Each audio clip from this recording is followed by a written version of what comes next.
Hello, I want to thank you so much for listening today. I'm here with my good friend and co-host, Steve Smelski. Steve, just say hi to the audience for a second. Sure. Hello, Marshall, and hello, everyone. Welcome to today's episode of Hope Thru Grief. Again, want to thank our audience so much for listening in, and today is going to be a very interesting and a little different episode than we usually do, because we're going to be looking at the clinical lists of grief. You and I have done some research, and we've seen that there's basically 4 different clinical lists of grief, the most famous one being the 5 stages of grief that Elizabeth Kubler-Ross started in the late 1960s. Actually, it was 1969. And many people have heard of her stages of grief, and the 5 stages that she listed are denial, anger, bargaining, depression, and acceptance. And Steve, I mentioned in prior episodes that you have been incredibly helpful, not just to me and to Debbie, but to literally hundreds of people through your work with Grief Share, which we were fortunate enough to join a few weeks after Matt died. So what I want to do today is to ask you some questions, not only based on your personal experience with the loss of your son Jordan, but also based on your experience as the leader of the Grief Share program that you helped me and Debbie through our journey right after we lost Matt.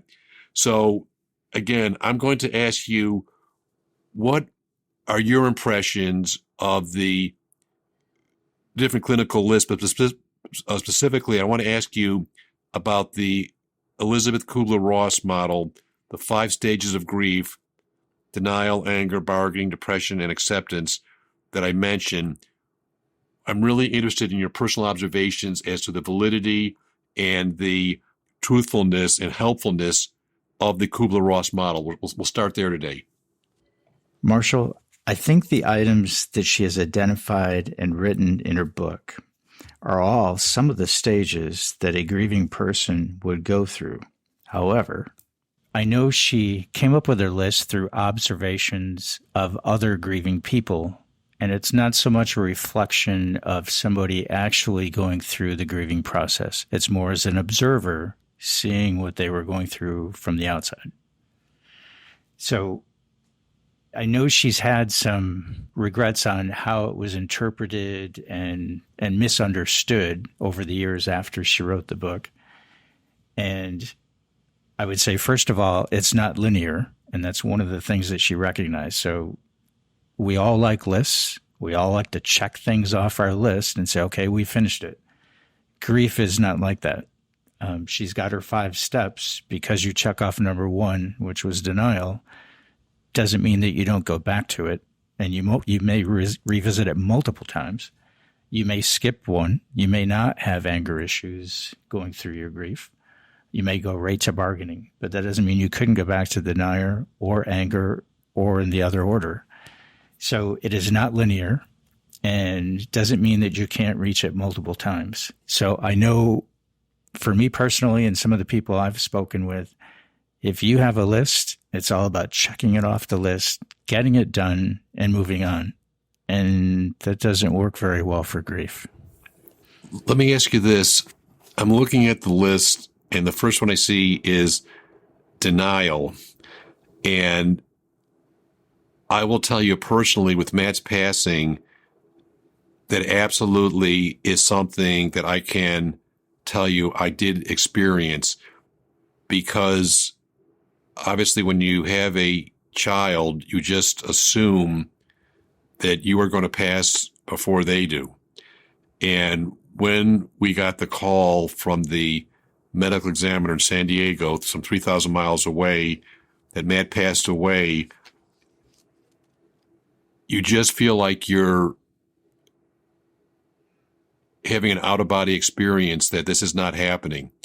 I think every parent worries about their children and knows that people lose children every single day. It's just a reality. It's a horrible tragedy, but it happens.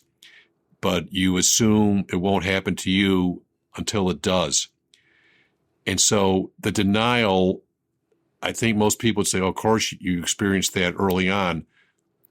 Well, I'll tell you, I still experience almost 2 years after Matt's passing because I dream almost every single night that Matt is still alive, and my relationship with Matt now is different. Obviously, he's not physically here, but my relationship with him is, for whatever reason, through my dreams. I can't control my dreams more than anybody else can on this planet, but for whatever reason, my relationship with Matt is actually more intense and intimate now in his death than it was in his life because he was 3,000 miles away.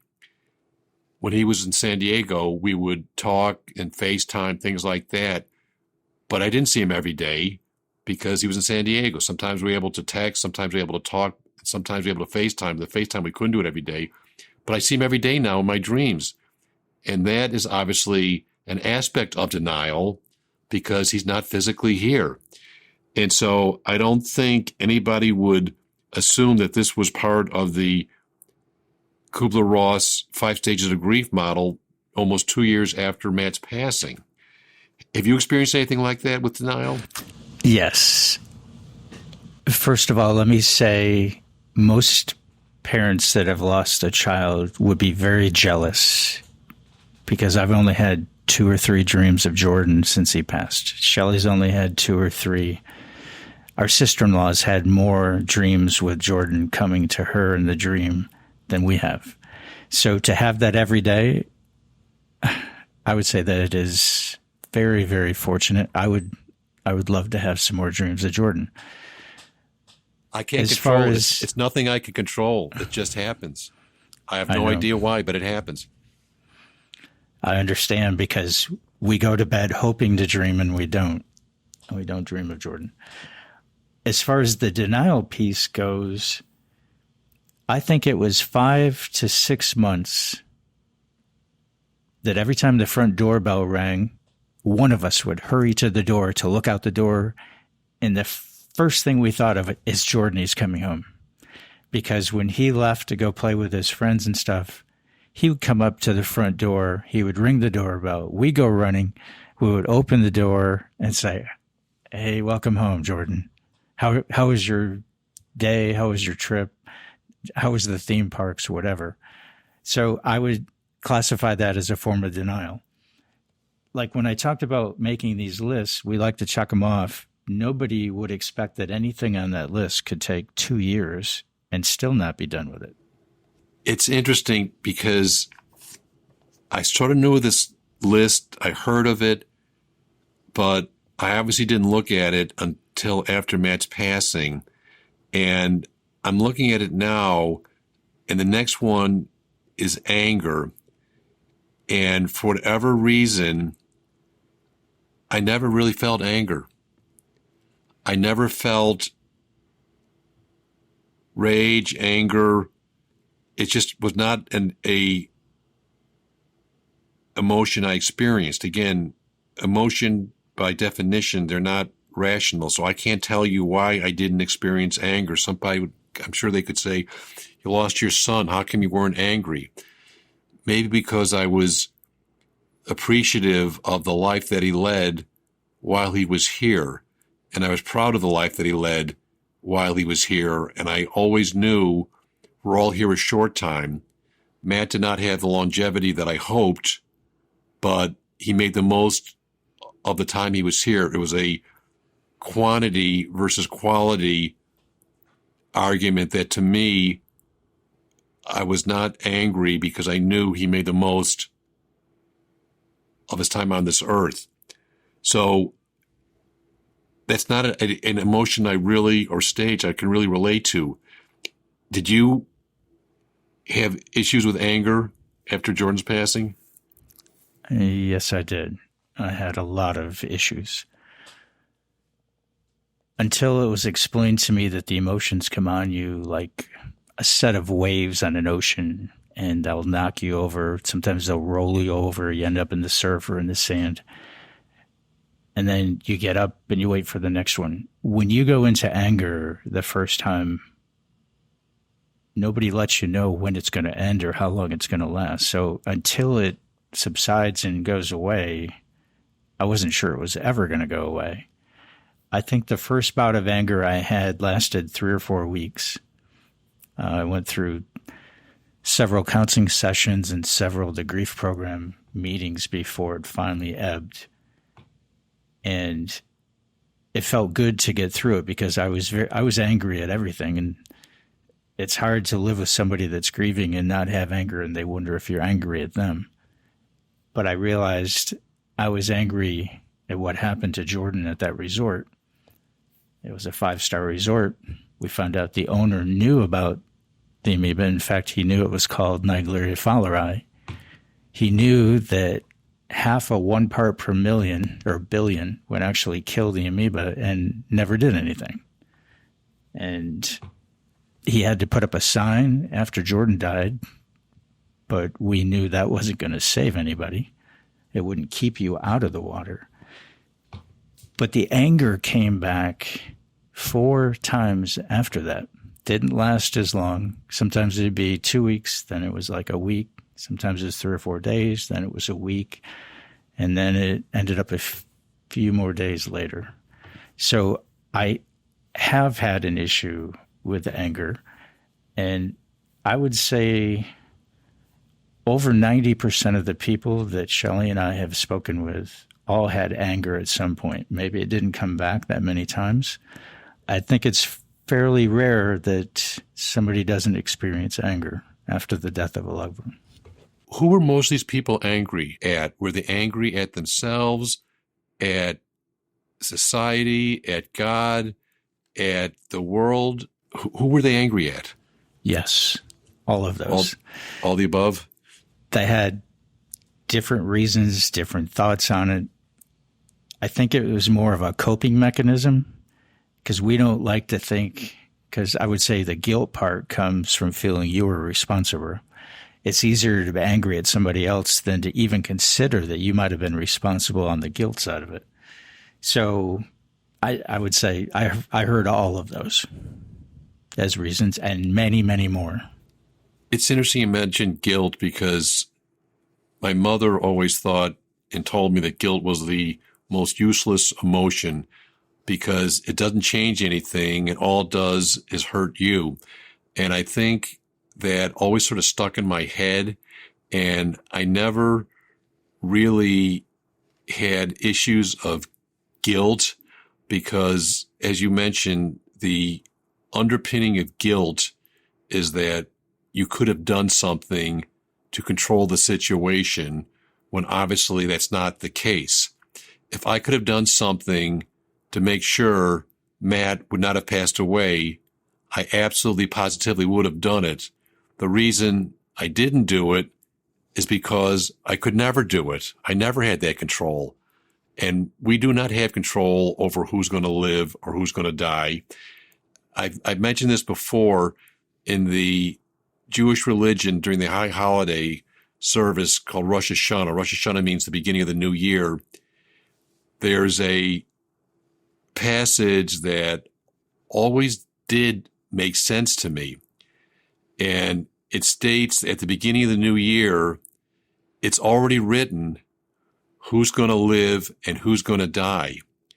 And even as a little kid, I sort of believe that, but I know that people here on earth didn't know who was going to live or who was going to die.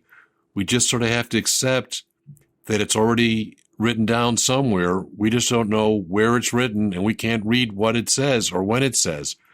So the guilt part was never an issue with me because I just felt that I learned a long time ago there is no control over who's going to live, who's going to die.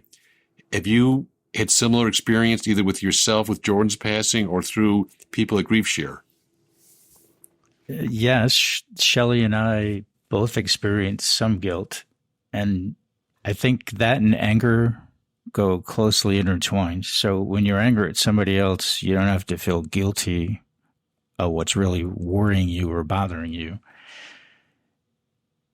It was the second time we went to Costa Rica. We had plans fall out for a different location. And we were like, man, if we had just followed through on that, we never would have gone back and we'd still have Jordan. Not true. Shelley felt guilty that she bought the plane tickets to go back. And she threw that around for a couple months until we processed it and realized we had no control. For me, I was guilty because Jordan wanted to go tubing on the river instead of going to that pool that he and I played all that time down the water slide. And I was like, wow, he wanted to do something else, and I talked him out of it. And after about 2 months of feeling guilty about it, I realized that the tube ride was maybe an hour. We still would have ended up in that pool with the water slide, just maybe not 6 hours worth. And then you realize we got no control over it. Many of the other people that we've had the privilege of walking through the journey of their grief and came alongside them, many of them had the guilt issue. Some were much heavier on the guilt than they were on anger and anything else. So I would say, yes, we both experienced it, and we've met others that have. It's interesting. It's just interesting to me how it is just so different, and everybody's always on their own journey of grief, and it's not right, it's not wrong. It just is what it is. And I'm looking at the next list, and the next factor on the list, the next stage on the Kubler-Ross model is bargaining. And I never really experienced that either. It's not like, I know some people feel they would say, oh, I'll change this, change that, if I could only get my loved one back, or I promise this to whether it's God or to somebody else in their family or somebody they love or society or the universe. But again, I personally never dealt with that emotion because, again, to me, it was on a supposition that if you're bargaining, you had control, that if I could do X, Y, Z, I'll get the result that I want. And I know that life and death doesn't work like that. If you do X, Y, Z, it doesn't mean you're not going to lose a loved one. You could do everything under the sun correctly based on every medical recommendation, legal recommendation, psychological recommendation from the world's leading experts, and you could still lose a loved one. So again, the bargaining was sort of a control issue that I knew I didn't have, so I never dealt with it. Did you experience any issues like that?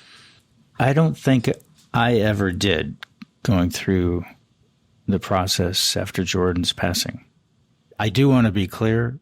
I think Shelley and I are still going through the grief process. We haven't gotten to the end of our journey. We still have difficult days. This week we ended up going through his closet and we gave some of his clothes away, and we were both emotional. We both cried.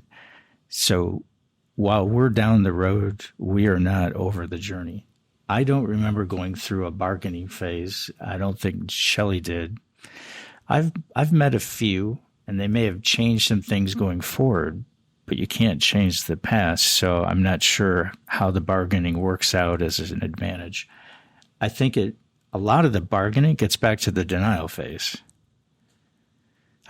Those two are kind of tied, I think. But yes, it's interesting that you mentioned about not being done with the grief process, and I will tell you that I am convinced that the grief process for me and Debbie will continue for the rest of our lives.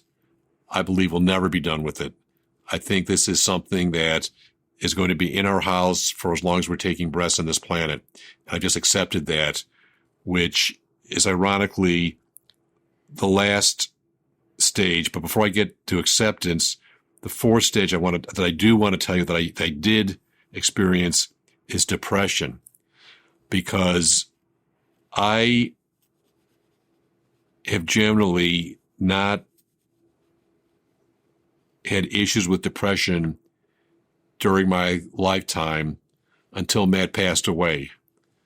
And losing Matt totally gave me a new understanding and insight into depression. You know, people think that, oh, somebody's depressed, and if they just suck it up, they can move and do whatever they need to do to get through the depression. It's just not true. You look at some of the great figures in the history of the world, like Winston Churchill. I know Winston Churchill called his depression the black dog, and he fought it every day of his life. So he was literally fighting depression as he was fighting the Nazis to try to help save the world for freedom. And he didn't ask for it, couldn't control it, and did the best he could with it. You know, he drank a lot, and he did a lot of things that I think were out of depression. So to me, I know that Matt was hilarious. He just was such a funny guy. He broke me up throughout his whole life. And because he was so darn funny, I always thought that his humor would be the ultimate defense mechanism and would guard him from any adverse effects of any depression that he had, because I knew that he did deal with depression. And now I realize that the illusion or delusion that I had about humor and Matt's quick wit being a safe harbor for him from his depression, it just wasn't true, because I can see now that the depression will come on irrespective of what is happening in my life. I've learned that depression is inside out, not outside in. Some people will say, oh, this thing was so wonderful. This person was doing so many great things. How could they be depressed? Those are all outside things that we're seeing that the person from the inside looking out doesn't quantify as a answer to their depression. You know, I mentioned this before.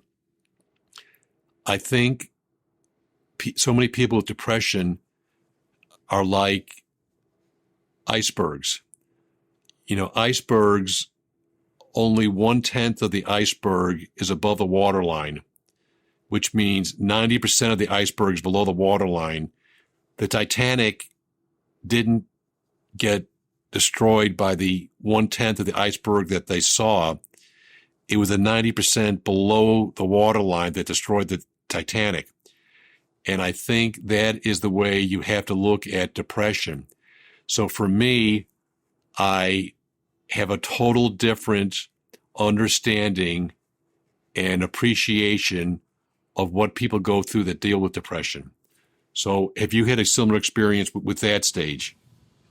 Yes, I have. And I would say that's a very good analogy of it.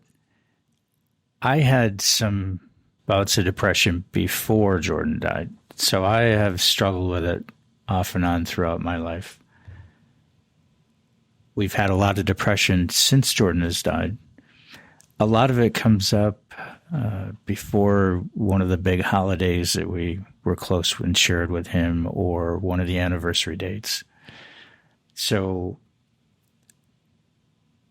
it can hit you out of the blue. It could come from a trigger. I mean, it's even on a good day, you can fall prey to it.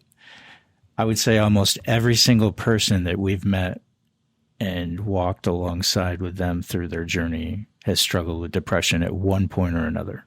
Yes, it's just part of the deal. And that's a lot of people. And I know sometimes you're worried, you know, is this normal? Am I working through my grief correctly? Am I just different? And the answer is no. It's very normal to feel the depression part. And that one, you can move on and come back and move on and come back and over and over and over again. Yes, I'm amazed how it will hit me at the most surprising times. Driving in a car, hearing a song, seeing something on TV, seeing a movie clip, and it just comes on like a wave from the ocean just knocking on your feet off your feet. It really does. And I never really understood it or appreciated it until after Matt's passing. The last stage that was in the Kubler-Ross model was acceptance. And to me, I did some research that I think sort of applies to this, because I saw that Kubler-Ross had some regrets of the misunderstanding of the stages, things like that. And there's been writings that she made that thought that meaning could be considered a sixth stage of grief. And acceptance / meaning, to me, is sort of the more accurate way to describe it, because I'll never accept emotionally the fact that my son's not here anymore. Intellectually, obviously, I've had to accept because he isn't here. But the journey of trying to understand the meaning of somebody's life has been helpful to me with accepting Matt's death, because I believe that we're all here for a short time, and it's not how or when you die, it's how you lived your life when you were here. And Matt, although he did not have the gift of longevity, he did have the gift of humanity, kindness, compassion, that made the quality of his life something that I'll be proud of the rest of my life. So the meaning of his life, to me, is something I'm very proud of.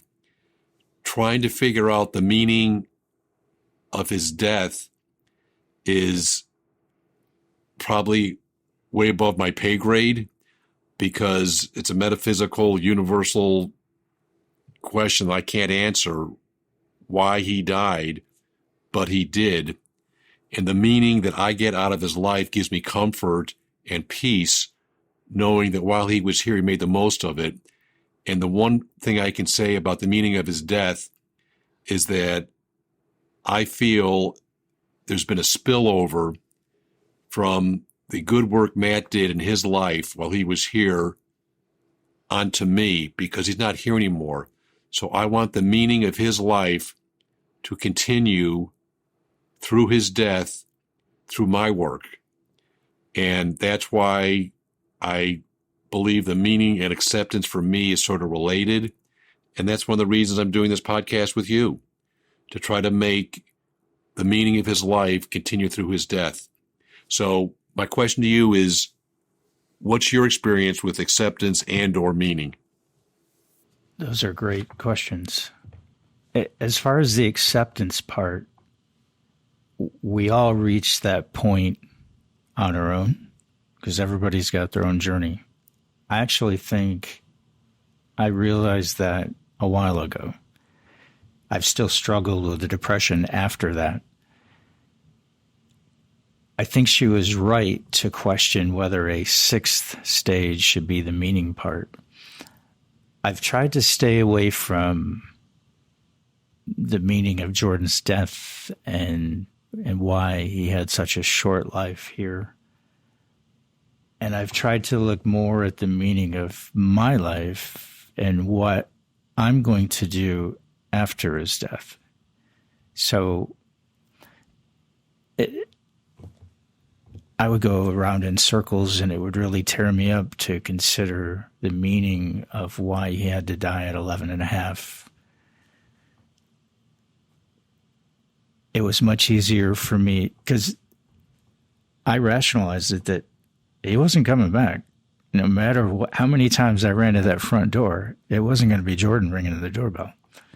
So I think I started to realize that he was gone. He wasn't coming back.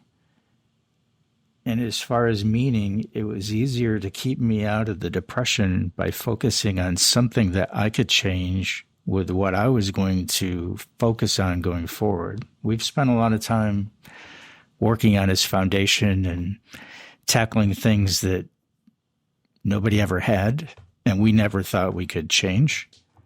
And I think the meaning part was easier for me to look at the meaning of the rest of my life than it was to look at how short the meaning of his life was.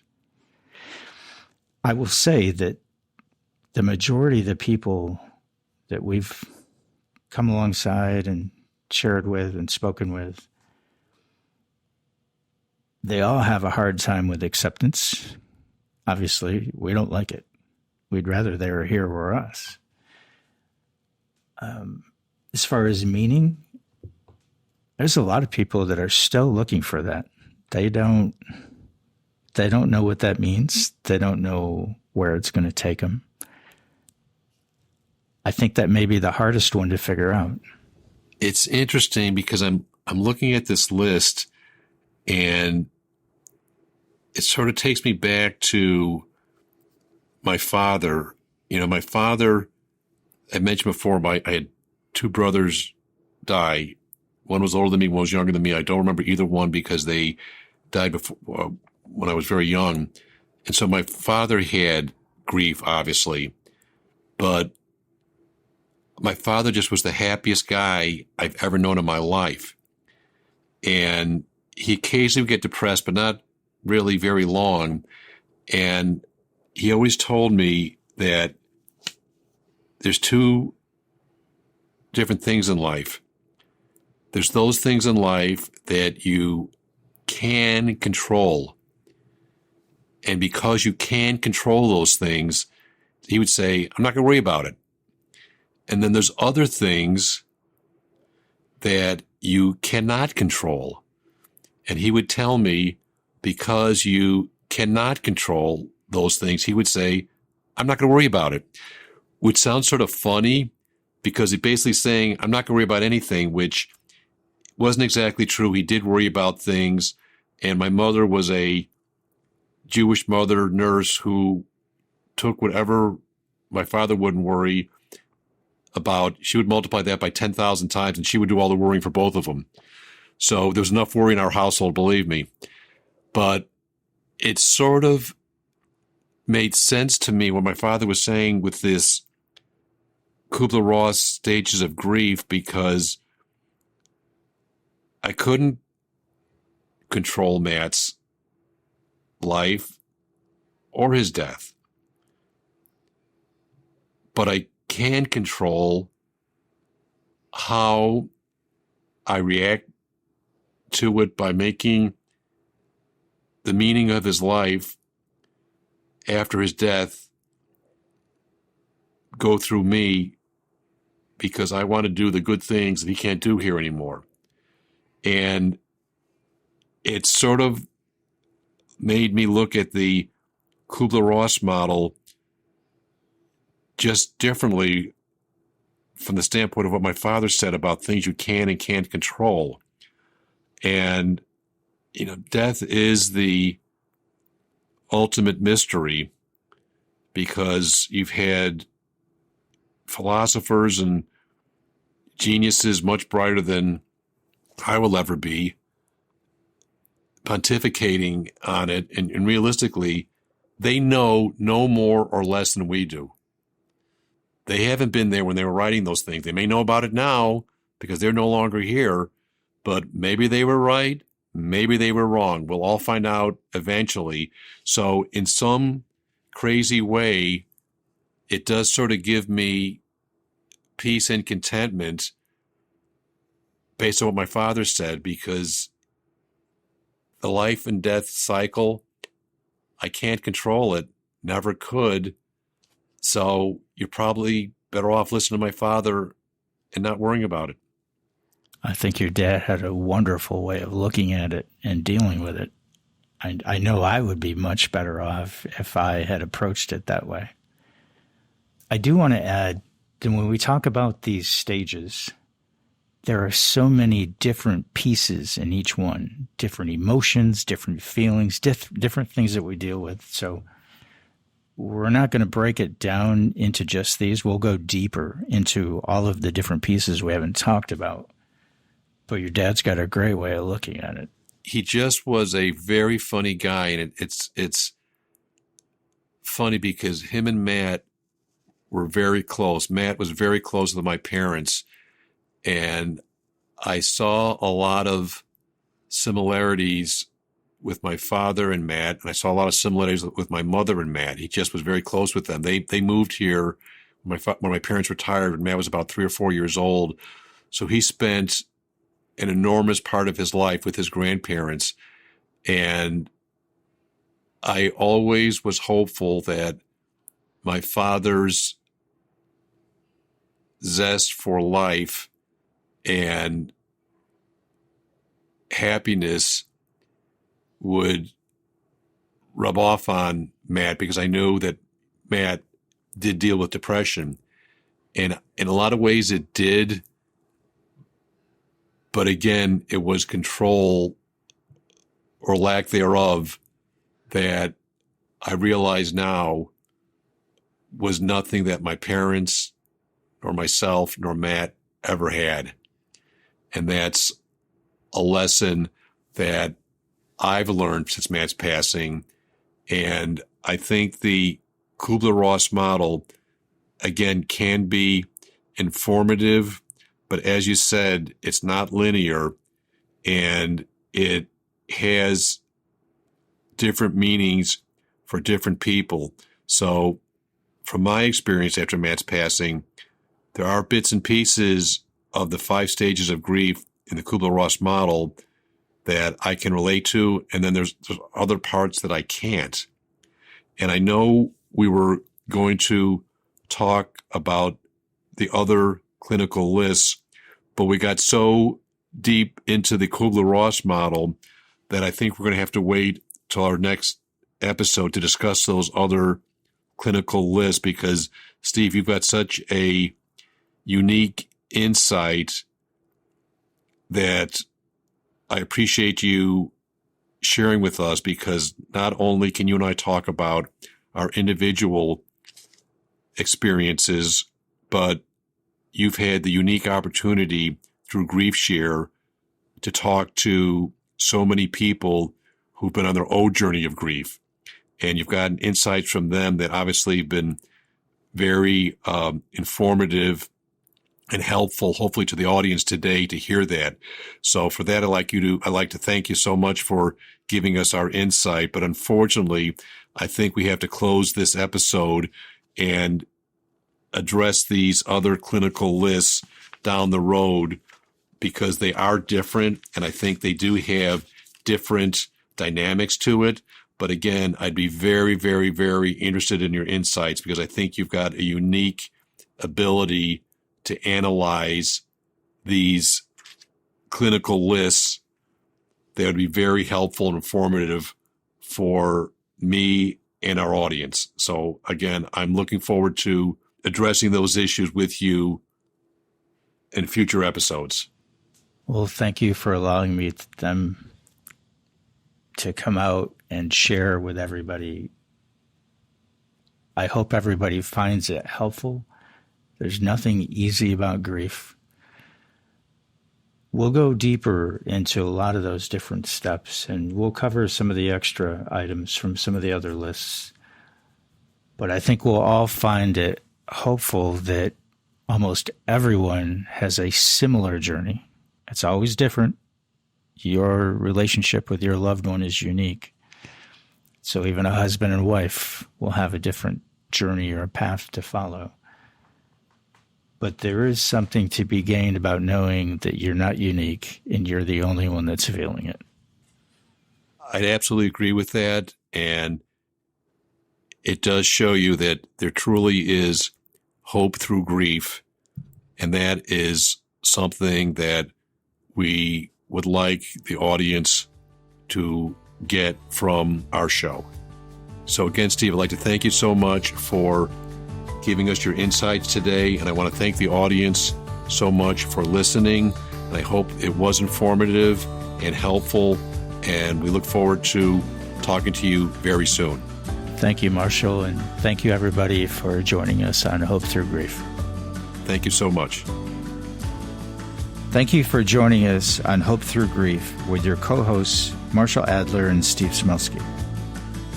We hope our episode today was helpful and informative. Since we are not medical or mental health professionals, we cannot and will not provide any medical, psychological, or mental health advice. Therefore, if you or anyone you know requires medical or mental health treatment, please contact a medical or mental health professional immediately.